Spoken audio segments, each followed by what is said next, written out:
puțin câte puțin, cernut în prealabil, întinde toată această compoziție pe o tavă de cuptor, 180 de grade 10-12 minute trebuie să se rumenească, avem nevoie de un prosop umed peste care punem platul și îl rulăm așa, fără fie că nu se întâmplă nimic. Facem și crema din mascarpone, cremă de brânză, zahăr, pudră și esență de vanilie, omogenizăm totul bine și ungem platul nostru, peste care adăugăm și niște gem de zmeură, proaspătă, dăm la rece o ore și vă promit că este o ruladă absolut delicioasă. Vă urez poftă bună! Iubesc să fac această ruladă pentru că se repa.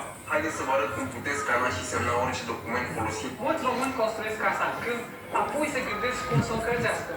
Vremele de foc fac mizerie, sunt greu de spart și de cărat. Pereții sunt tot mai scumpi și uneori nu se găsesc deloc. Gazul metan nu e disponibil la state și s-a scumpit și el, dar mai există o soluție de încălzire. Pompa de căldură Nipe din Suedia. Aceasta este o pompă de căldură aerată. Unitatea externă arată ca un aparat de aer condiționat mai mare, iar unitatea internă o pot bota în bucătărie, sub scară sau undeva rar. Face încălzire, apă caldă la robinet și poate face și răcire. La Trust Expert ai garanție extinsă și montaj premium pentru pompele de căldură Nipe din Suedia. Mulți români construiesc casa în câmp. Prăjitura mea preferată de copilărie este fără doar și poate stavarina. Și am descoperit că e chiar ușor să fac stavarine și acasă. Haideți să vă arăt. Într-un bol turnăm